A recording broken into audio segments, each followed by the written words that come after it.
नमस्कार दोस्तों, हार्दिक स्वागत है आपका हमारे चैनल अमेजिंग नेचर यानी अद्भुत प्रकृति में। दोस्तों, हम सभी जानते हैं कि प्रकृति मनुष्य की और सभी जीव जंतुओं की एक सच्ची मित्र है। ईश्वर ने प्रकृति के रूप में हमें बहुत से अनमोल वस्तुएं मुफ्त में प्रदान की हैं, जैसे हवा, पानी, मिट्टी, भोजन, औषधियाँ, फल, फूल, भोजन इत्यादि। लेकिन दोस्तों, एक सच्चाई ये भी है कि आज आधुनिकता के दौर में हम इन चीज़ों से बहुत दूर होते जा रहे हैं और यही कारण है कि आज मनुष्य अनेक प्रकार की बीमारियों से और तकलीफ़ों से जूझ रहा है। आज के दौर में यदि किसी को कोई छोटी सी बीमारी भी हो जाए तो उसके घर में दवाइयों का भंडार भर जाता है। दुनिया भर की एंटीबायोटिक्स और ना जाने कौन कौन सी दवाइयाँ व्यक्ति को खानी पड़ती हैं। किंतु आज से पहले जब इन एंटीबायोटिक्स का आविष्कार नहीं हुआ था, तब भी हमारे पूर्वज अपनी बहुत बहुत बड़ी बड़ी असाध्य बीमारियों का इलाज भी प्रकृति के द्वारा प्रदान की गई औषधियों से करते थे। किंतु आज जानकारी के अभाव में हम उन चीज़ों से दूर हो गए हैं। इसी प्रकार की एक वनस्पति जो हमारे घर के आसपास गमलों में, क्यारियों में, खेतों के आसपास बहुतायत से मिलती है, पहचान ना होने के कारण हम घास समझ के उसे उखाड़ फेंकते हैं। ऐसी ही एक औषधि है भूमि आंवला, जिसको संस्कृत में भूमि अमल की भी कहा जाता है और इसका बॉटनिकल नेम फाइलेंथस नेरूरी है। अन्य स्थानों पर इसको भूमि आंवला, भूपत्रा, तमलकी, उत्तमा, भूधात्री, जंगली अमलाई, विश्वाकपर्णी, बहुसुता, बहुफल, शोषणपत्री, हजारदाना, जरमाला इत्यादि अनेक नामों से जाना जाता है। अंग्रेजी में इसको stone breaker, gale of the wind, leaf flower और सीड अंडर लीव्स के नाम से भी जाना जाता है। ये शीत प्रकृति की होती है, यानी ठंडी तासीर की होती है। यदि बात करें इसके स्वाद की, तो इसका स्वाद कड़वा यानी कुछ कुछ कसैला भी होता है। आयुर्वेद में इसको रसायन की श्रेणी में रखा गया है। इस पौधे को उखाड़कर, धोकर, इसको कूट के इसका रस निकाल के भी आप प्रयोग कर सकते हैं। इसके पत्तों को ऐसे ही चबा करके भी आप इसका प्रयोग कर सकते हैं और इसको ला करके, सुखा करके, इसका पाउडर बना करके, इसका चूर्ण बना करके भी आप इसका प्रयोग कर सकते हैं। हो सकता है आपने इस पौधे को पहले कभी देखा हो या इसके बारे में कभी इसका नाम सुना हो। ये बहुत ही लाभकारी और गुणकारी है। ये कृमिनाशक होता है, भूखवर्धक होता है, रक्त प्रवाह रोधी होता है, खून में रक्त शर्करा यानी कि ब्लड ग्लूकोज को कम करता है।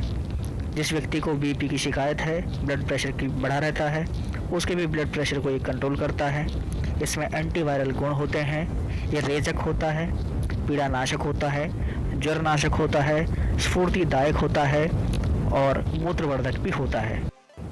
लिवर की अनेक बीमारियां जैसे कि लिवर में सूजन होना, पीलिया होना या फैटी लिवर होना, इन चीज़ों में भी इस औषधि का प्रयोग किया जाता है। किडनी में और पित्त की थैली में पथरी होने पर भी इस औषधि का प्रयोग किया जाता है। दोस्तों, यदि अभी तक आपने हमारे चैनल को सब्सक्राइब नहीं किया है तो प्लीज़ हमारे चैनल को सब्सक्राइब करें और बेल आइकन को भी अवश्य दबाएं। दोस्तों, हमारे वीडियो को लाइक कीजिएगा, शेयर कीजिएगा, चैनल को सब्सक्राइब कीजिएगा और अपने सुझाव कमेंट्स के माध्यम से हम तक ज़रूर पहुंचाइएगा। हम जो भोजन करते हैं, जैसे हरी पत्तियों की सब्ज़ी और नॉर्मल सब्ज़ी वगैरह, उनमें कुछ मात्रा में ऑक्सैलिक एसिड प्रेजेंट होता है, जिसको कि ऑक्सैलेट भी कहा जाता है। और विटामिन सी जो हम लेते हैं वो भी हमारे शरीर में ऑक्सैलेट में बदली हो जाता है। अक्सर कैल्शियम और ऑक्सैलेट यानी कि ऑक्सैलिक एसिड आंतों में और किडनी में उपस्थित रहते हैं, किंतु वे खुली अवस्था में रहते हैं, इसलिए समस्या उत्पन्न नहीं करते।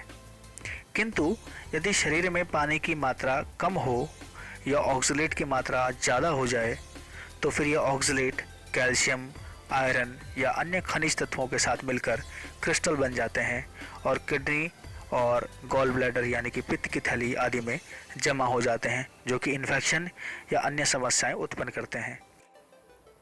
इस औषधि का उपयोग अपच, खांसी, अस्थमा, त्वचा की समस्याओं, प्रदर रोग, डायरिया, ब्लीडिंग, मूत्र मार्ग के इन्फेक्शन, मलेरिया और टाइफाइड बुखार में भी किया जाता है। क्योंकि भूमि आंवला कसैला है, तिक्त है, शीत प्रकृति का है, क्षुधावर्धक है और मूत्रवर्धक है, इसलिए ये शरीर में ऑक्सलेट के क्रिस्टल बनने से रोकता है, जिससे कि पथरी की समस्या में बहुत आराम मिलता है। अनेक आयुर्वेदिक ग्रंथों में भूमि आंवला उल्लेख किया गया है। इन्हीं में से एक है भाव प्रकाश, जिसमें भूमि आंवला के बारे में लिखा है, भूधात्री वातकृतिकता कषाया मधुरा हिमा पिपासा काशपित्रास्त्र कफकंडोक्षतापहा। दोस्तों, अब बात करते हैं सेवन विधि की। आप इस पौधे को ताज़ा उखाड़कर और धोकर भी खा सकते हैं। आप इस पौधे को सुखाकर इसका चूर्ण बनाकर आधा चम्मच दिन में 2 से 3 बार पानी के साथ ले सकते हैं। और आप इस ताज़े पौधे का रस निकालकर 10 ml से 20 ml दिन में 2-3 बार ले सकते हैं।